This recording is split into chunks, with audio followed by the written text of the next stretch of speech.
घर में परिवार के साथ मिलजुल कर कैसे रहें। घर एक ऐसी जगह है जहाँ पर एक परिवार साथ में रहते हैं। इन परिवार में माता पिता, बच्चे, बड़े बुजुर्ग आ जाते हैं। अगर सही कहे तो परिवार से ही घर बनता है। घर में आप परिवार के साथ रहते हैं, उनके साथ बातें करते हैं, अपनी अपनी ज़िंदगी अच्छे से जीते हैं, साथ में खाते हैं, साथ में सोते हैं। तो क्या इसे एक कंप्लीट घर कहा जा सकता है? हमारे हिसाब से तो नहीं, क्योंकि अगर यह एक कंप्लीट घर होता तो आज के समय में घरों में लड़ाई नहीं होती, कोई घर छोड़कर नहीं जाता, घरों में रिस्पेक्ट की कमी नहीं होती। घर में रहना ही ज़रूरी नहीं है, बल्कि और भी बहुत सी बातें हैं जिनको फॉलो करके ही आप एक परिवार में आ सकते हैं। आज हम इस वीडियो में आपको बताएंगे कि घर में अच्छे से परिवार के साथ कैसे रहा जाता है। अपनी आदतें अच्छी रखें।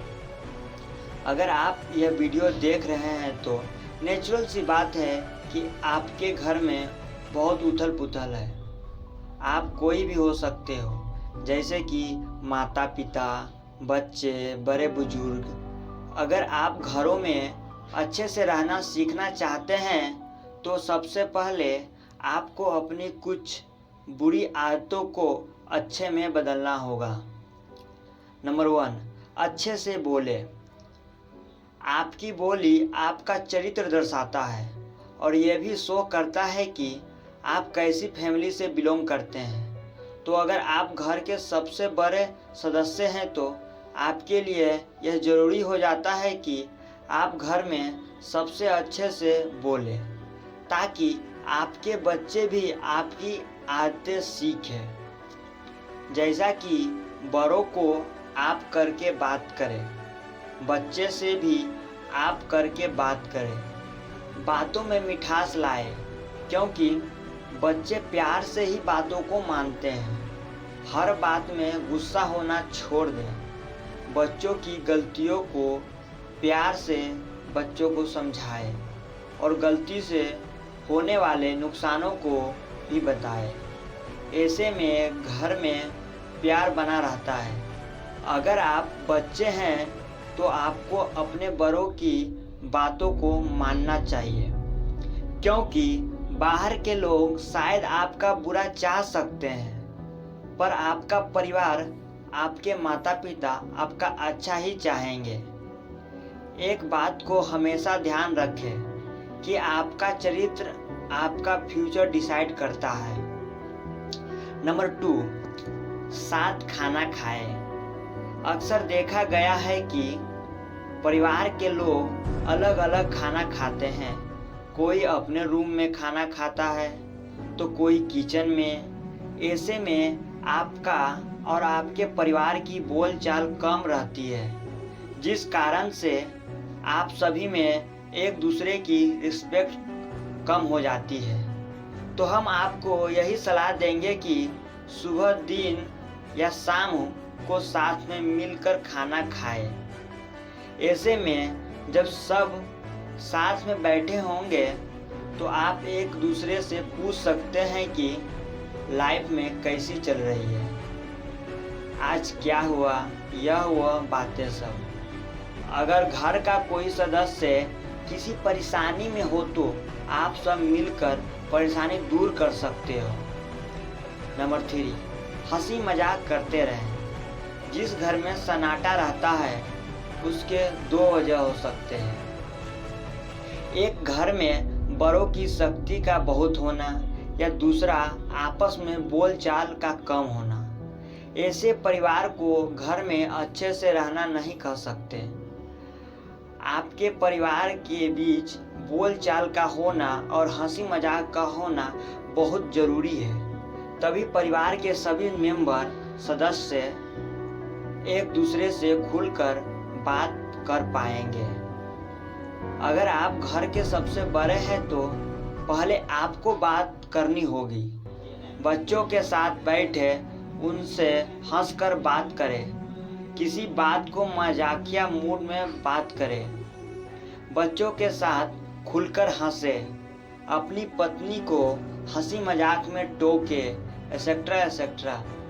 ऐसे में घर में खुशहाल माहौल बना रहता है। नंबर 4, अपनी जिम्मेदारी को समझे।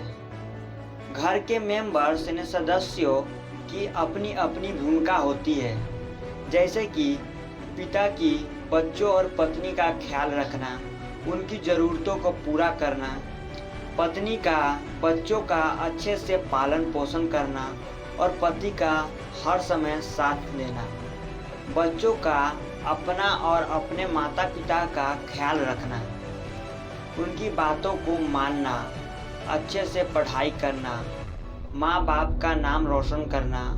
अगर सभी अपनी अपनी जिम्मेदारियों को अच्छे से समझे कर फॉलो करें तो आप एक अच्छी फैमिली बना सकते हैं। अब आपको हम बताते हैं कि घर में कैसे रहा जाता है। हमने कुछ टिप्स बताए हैं, इन्हें सुने और आजमाएं। नंबर 1, रूल्स के हिसाब से चल रहे।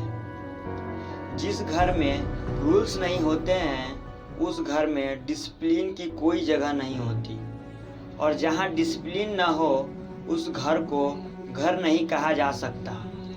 घर में डिसिप्लिन लाना माता पिता का काम होता है। माता पिता को घर में एक रूल सेट करना चाहिए, जिसमें सुबह के उठने से रात के सोने का टाइम सेट हो। जैसे कि आपको सुबह कब उठना है या बच्चों को सुबह कब उठाना है, ब्रेकफास्ट कब करना है, काम कब करना है, खेलना कब है, टीवी कब देखना है, बाहर कितने से कितने बजे तक घुमाना है, बच्चों को पढ़ाई कितने से कितने टाइम तक करना है, एक्सेट्रा एक्सेट्रा। इस तरह से आप घर में डिसिप्लिन ला सकते हैं। नंबर 2, वायलेंस ना करें।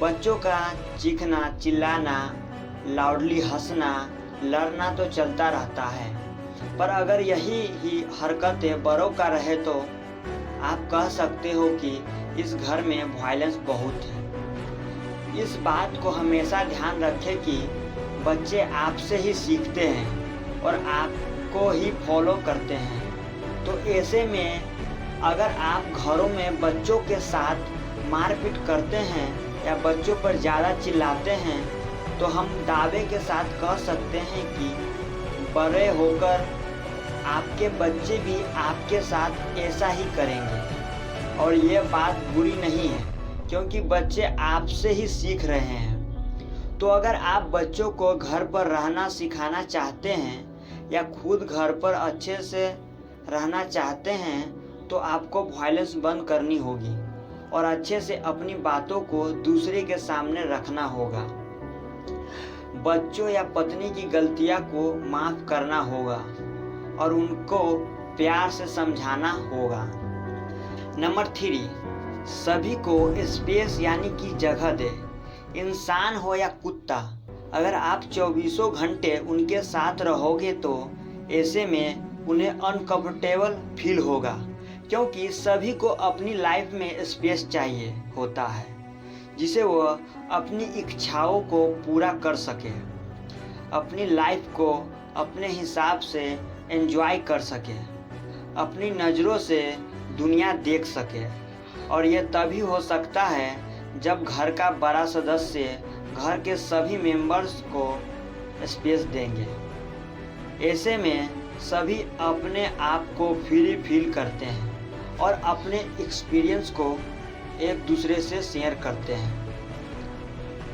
नंबर 4, रिस्पेक्ट करें।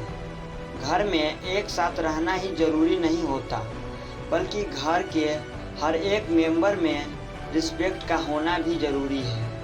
रिस्पेक्ट से मतलब है कि अपने माता पिता को पिता के ही नज़रों से देखें और उनका सम्मान करें, माता के साथ अपनी बात शेयर करें, अपनी परेशानियों को बताएं, अपने छोटे को प्यार करें, अपने से बड़े बुजुर्ग के साथ अच्छे से बात करें। बड़ों की बातों को माने तो आप यह सब करके घर में परिवार के साथ मिलजुल कर रह सकते हैं। मैं एक बार फिर से कहना चाहता हूँ, खेलेंगे नहीं तो हारेंगे कैसे, हारेंगे नहीं तो सीखेंगे कैसे, सीखेंगे नहीं तो जीतेंगे कैसे।